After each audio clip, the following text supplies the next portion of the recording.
Who's excited to go harvest corn today? All right. Well, we'll go ahead and get started here today. Good afternoon, everyone. My name is Allison Swanson. I am an instructor with North Central Iowa Ag in the Classroom. And today, your classroom is a cornfield. As you can see, we are standing in a cornfield in Franklin County. We are just northeast of the town of Hampton. So for those of you that are not from this area, you can take out a map of the state of Iowa and look up where we are. But this is, we're just in a cornfield northeast of Hampton in Franklin County. And we're going to be combining corn today. As you can see, some of the corn has already been harvested in this field. And there's some that's still standing here too. And here's our ride for today. Okay. And I'm going to introduce you to our farmer who's going to be leading us on our farm chat. So this is Rodney Peters.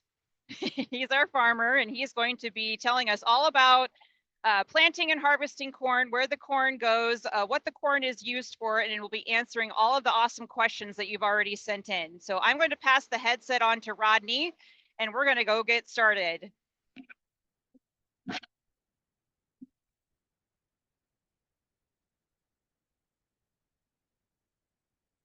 Okay, get situated here. Hello, everyone. I'm Rodney Peters, as Allison said.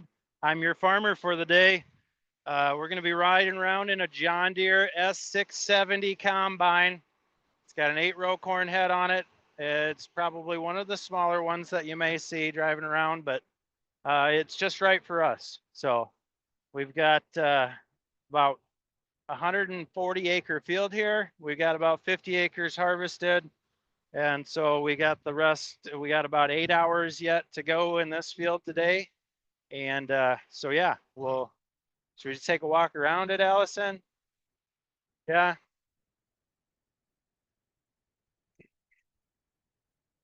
So when I say 8-row corn head, so each one of these spots is a row, right? So the corn's going to go right through these rows. It's going to come right in the corn head. It's going to come down, and we're going to strip the ear off. The ear is what has the kernels of corn on it.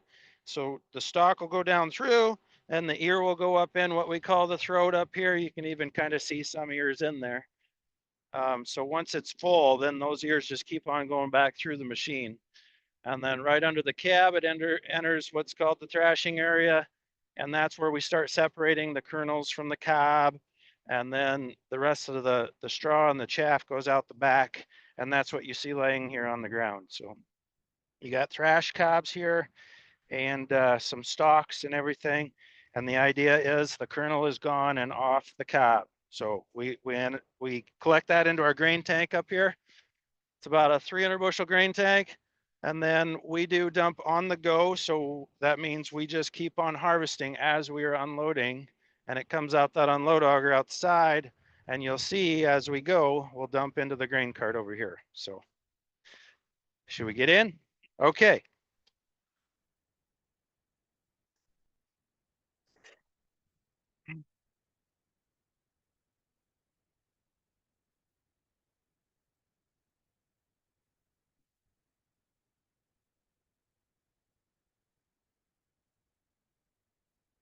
Okay, so we're getting in the cab now.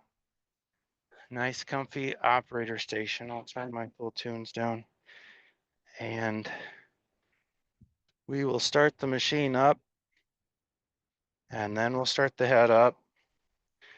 So, and we're always running at full throttle, if you will. So you have to run the combine at full throttle so it can do all the jobs it has to do, the thrashing and everything. So get started here, hit my cool little buttons on my handheld over here. And believe it or not, it steers itself. Some of you may know that, some may not. I've got 2 cool monitors in here that kind of tells me everything. They're just like computers. And one down here tells me everything about my combine. These are all my settings here, like how fast my rotor and concave, how fast we're separating the kernels from the cob. And then you got kind of the back end of the combine here. We do have a big fan underneath that blows all the straw and everything off the corn. So It just kind of does a great job of separating it and get the cleanest sample we can get to take up to the bins. So then this monitor up top is just kind of the yield monitor and my auto steer and everything. I'll try and, so like this is a yield map of the whole farm. So green is good, yellow is not so great, red is bad. So if that makes a little sense. And then I can go to whatever pages I want here and see anything I want. So like area that I've worked, area remaining, it even tells me times that I've worked, times that I'm remaining. We can keep track of fuel and everything. So computers have really hit farming big too, just like in the classroom. And we can kind of keep track of everything. So if anybody has any questions, I think Allison has a few that I'm going to address.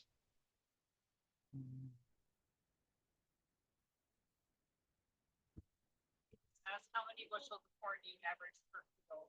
How many bushels of corn do I average per field was the question.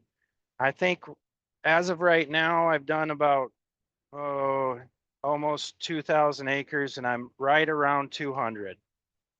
So it's good and bad this year. We had some disease problems in our plants. So some varieties are doing better than others. Varieties are just other options of corn. We have brands and then we have varieties within the brands. And so we aren't really putting all our eggs in one basket, if you will. Good question. Moisture of the corn today is right around 15.5 to 16%. We typically, we like it at 15. I like harvesting it at 20, but we just didn't quite get that done in time and it's dried down in the field for us. But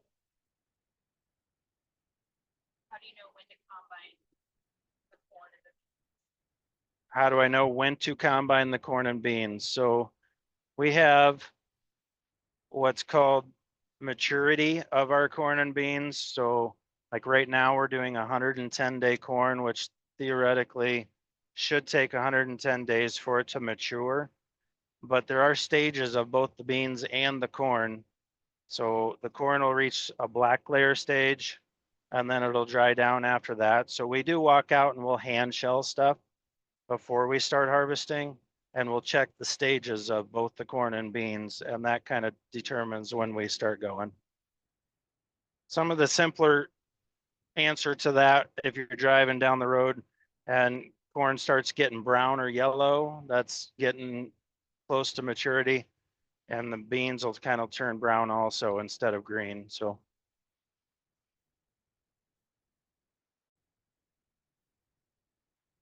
corn gonna go now? So we just dumped in the grain cart and now he's going to take it up to a semi. And we happen to be on the same farm that my bins are at. So we are just dumping right in the bins today. Sometimes we go from the combine to the grain cart to the semi, and then the semi will haul it to either a local co-op, or I tend to take a lot of mine that doesn't fit in my on-farm storage to ethanol plants where it goes to make fuel.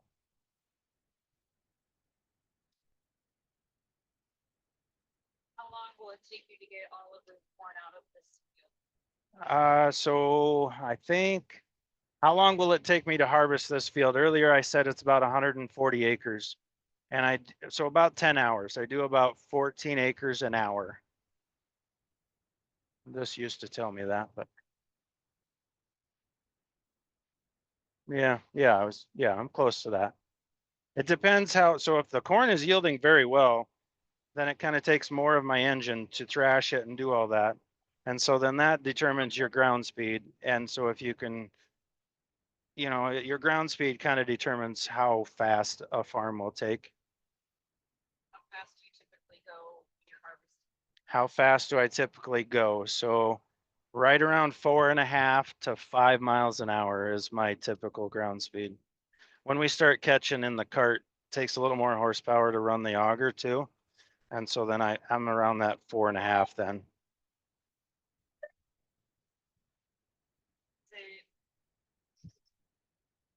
You go faster combining corn or combining beans? Do I go faster combining corn or beans? My machine is actually matched about the same. So I have a 35-foot bean platform, and I go a little bit slower, 3.8 to 4.2 in the beans, and then just a hair faster in the corn. Does any of the corn go to feed livestock on your farm? Does any of the corn feed livestock on my farm? So I do have a cow calf herd, and so I don't typically feed the corn that we thrash, but I do what we call chop silage, and that's when you take the whole plant and that becomes feed for me instead of just the kernels of corn, like Allison's kind of showing you the grain tank right now. So that's what I'm talking about, kernels of corn. When I take the whole plant and feed it to my cows. So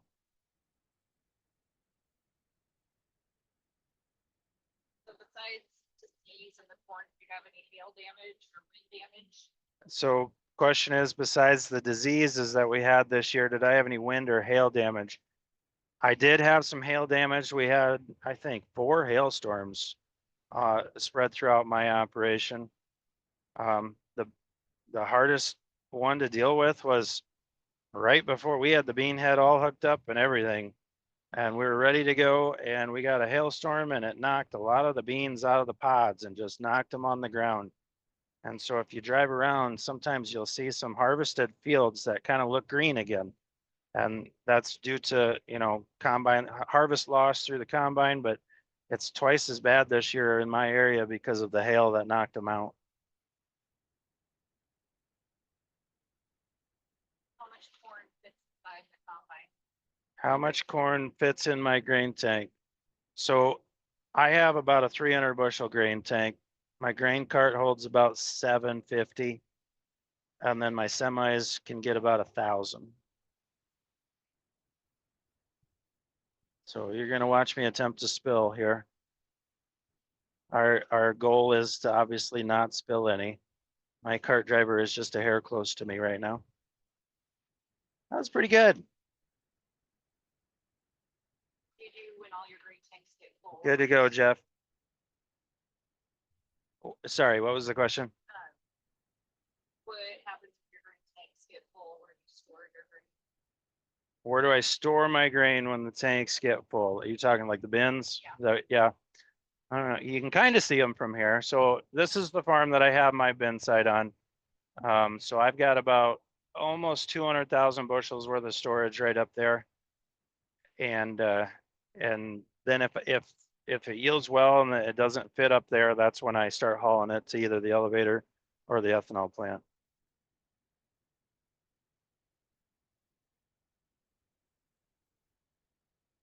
What insect does the most damage to your corn? Ooh, what insect does the most damage to my corn? That's a good question. So in the corn, we have what's called rootworm beetles. And that one's definitely the harshest on our corn and in my area. And what that does is, so they'll be flying around kind of right before harvest, and then they'll lay eggs and have larvae, and then they'll be in the soil and they'll do rootworm damage or root damage. So they'll eat away at our roots. And then if we have any wind or storms, or even just naturally without any roots, the stalk can't stand strong and tall. So tends to fall over. So that one does the worst. How many bushels of corn do you get per acre? Here's a math question. How many bushels of corn do I get per acre? So each farm yields a little different. So this one is doing like right at 190, I believe, and it's 140 acre field. So you guys can all do that math and see how many bushels I'm going to get off this farm for me. Let me know. I'd like to know. Okay, they want to know what it's like being a farmer. How many hours do you put in a day? Oh, yeah, I always like this question. What it's like being a farmer. So we tend to have seasons. So we have planting season. I tend to stay busy kind of throughout with the spraying business and all that too. So planting, then spraying, then harvest. And typically, I always tell everyone, planting is like a sprint. Think of a track meet. It's like a sprint. We're always trying to get done as fast as we can. So we can get all these acres kind of planted in 2 or 3 weeks. And then harvest is like a marathon. And it takes about 2 months to get it harvested. So my typical harvest days, 12 to 14 hours is typical. That happens a lot. That's one of the hardest things about harvest is I don't really get to see my family a whole lot except when they bring me meals at night and all that. So that's hard when you get to miss your kids and everything. I still quit and go to sporting events. You got to have an awesome crew to work with. And so then that lets guys leave once in a while. I'll cycle the guys through and give them days off so that because if you're waiting for a rain delay, which we've had a few this year, but 12 to 14 hours for 7 days straight, that's do that math too. That's a lot of work and it really strains on you. How many years have you been farming? How many years have I been farming? So I started my cow-calf stuff when I was 20 and I'm 43. So there you go. My, yep, no more math, more. I like doing math questions. So I started kind of row cropping, not long after that, 2 or 4 years after that. So I'm not nearly as experienced as a lot of your typical age of if your Iowa farmer is, come on, Allison, you know this. I don't know, like 68 probably, I think somewhere there, 67, 68. So those guys have 40 plus years of experience. Why did you choose to be a farmer? Why did I choose to be a farmer? The farming bug kind of hit me when I was in high school. I was a farm kid growing up and, did 4-H and FFA and just riding around in that combine is what really got my passion. And then learning more in school about it and the challenge of it, planting the seed, going to work every day, watching that seedling grow. And it's exhilarating. It's fun. Hard being a farmer? Is it hard being a farmer? There's challenges, of course. Yeah. Like, example this fall, our markets aren't very good. So when we're selling our corn and beans, we aren't getting quite as much money. And some of our inputs, which is the money we put into an acre to raise the crop, have kind of gotten a little higher. So it's kind of off balance right now. So that gets pretty stressful on farmers.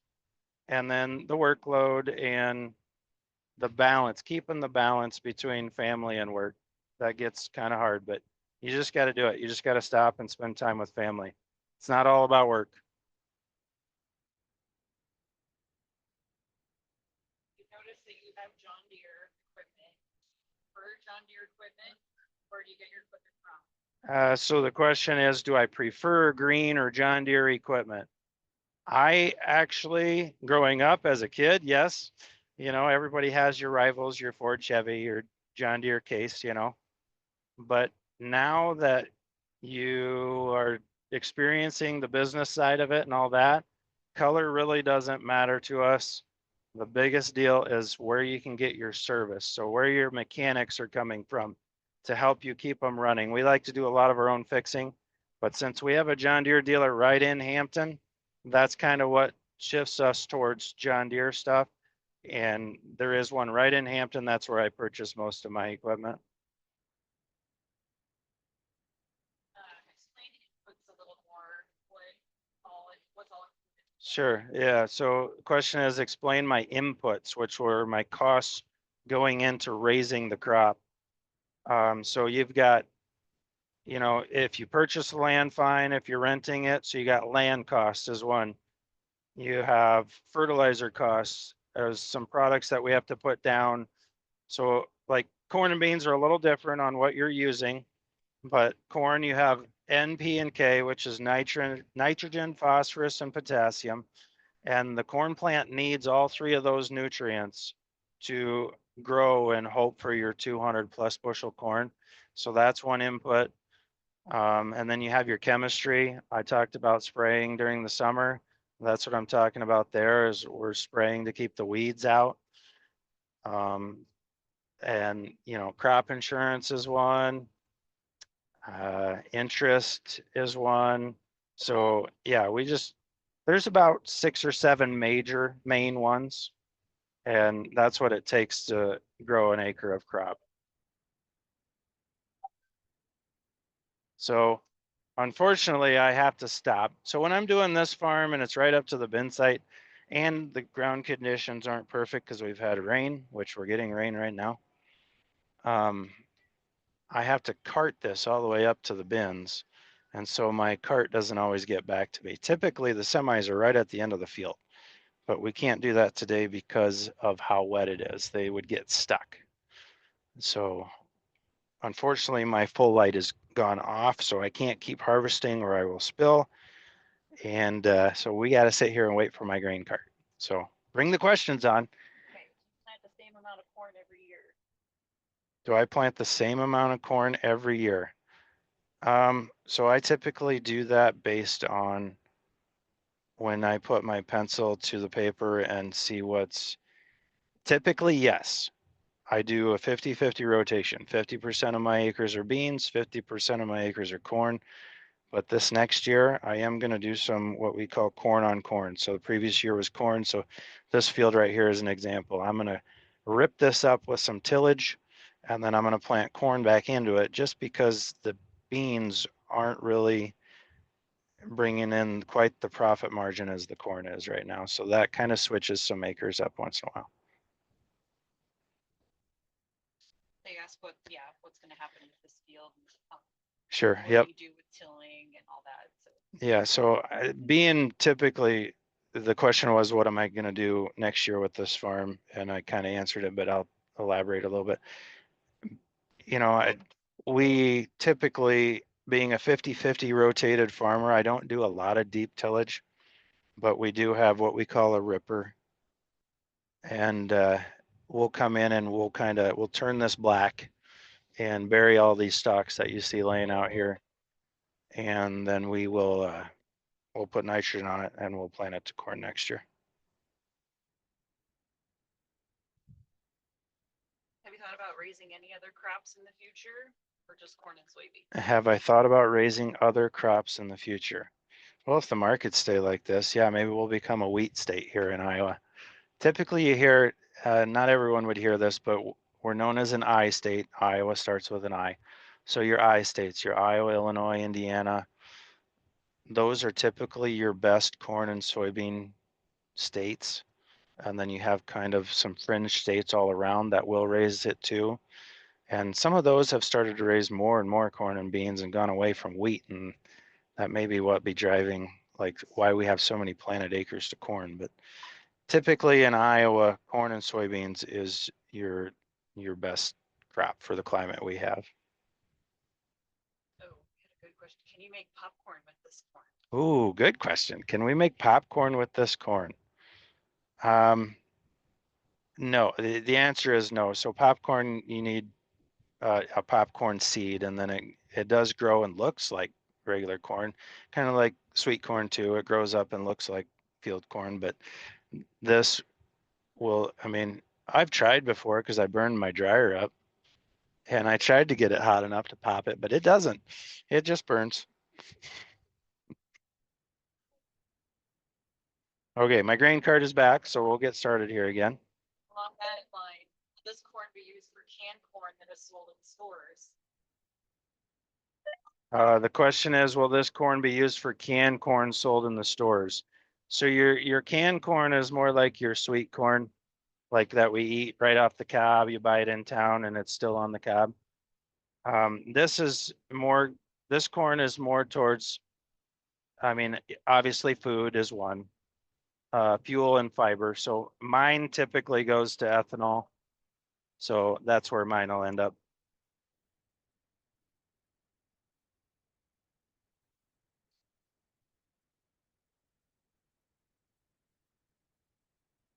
Ever harvested while it was snowing? Have I ever harvested while it was snowing? Yes, I have. It's very hard to do. So once it starts snowing, you kind of have to quit. So as you can see, my corn head's getting a little sticky and dirty now because of the little drizzle I'm getting. So in the snow, basically it plugs our combine if you do harvest too long in the snow. But yes, it has happened. If the corn doesn't dry down in the field or you just have a wet fall or something, there's a few other scenarios that could extend a harvest, maybe all the way to December. Breakdowns even, if you have a terrible fall with breakdowns, and that could also extend it. But we are typically done. I've only gone past Thanksgiving once. We're typically done by Halloween.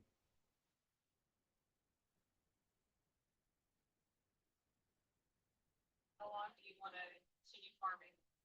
Oh, how long do I want to continue farming? I would love it if I could retire at 66 and my boys take over. I mean, that was a very good question. So the idea of farming, a lot of farm families want their farm to live on, right, into the next generation. And I do have two boys and a daughter. She could take it over too. And that's the idea, is for the farm to live on. So I'm gonna go as long as I need to for them to finish their education and decide if they want to come home and farm. I'm definitely not going to make them farm. But if they choose to come home, that's what will kind of determine when maybe I might start thinking about my age of retirement.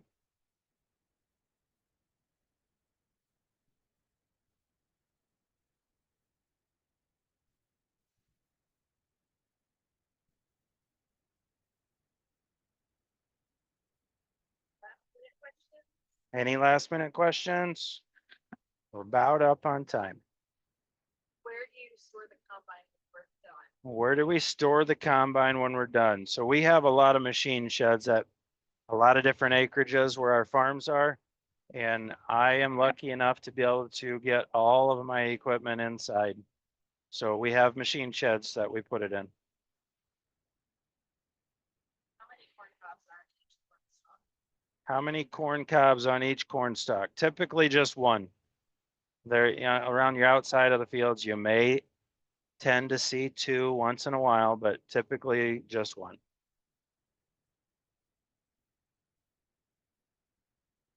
So we plant, and on that note, we plant about 35,000 seeds per acre.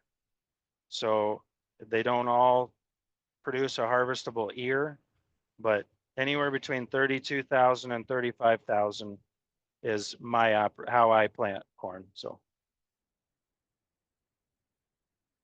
How many minutes does it take for the grain cart to fill up?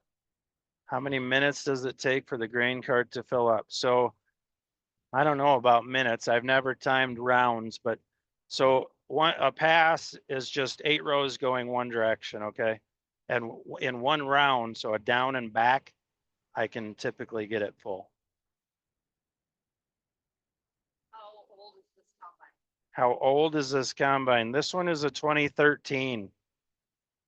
So you guys can do that math. See at the beginning how many acres this field? Yeah, how many acres? Yeah, 140. This field is 140.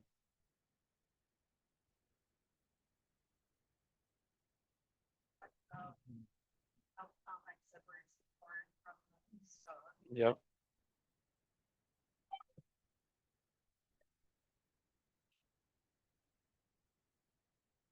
Kind of got them covered. Okay, you guys had a lot of great questions. It's raining really hard. We have to stop farming for the day. If it's raining really hard, typically, yeah, if it kind of comes down as a downpour, but in the corn, you can harvest a while in an actual rain. In the beans, it kind of shuts you down right away. But corn, as long as you plug up kind of the back end of the combine with like the leaves getting wet and all that. So you want me to go again or you want me? Okay. Hey, thanks for chatting with me today and hope you have a great rest of your day. They're waving engine. See ya. Have a good one. Hope the sun's shining where you are.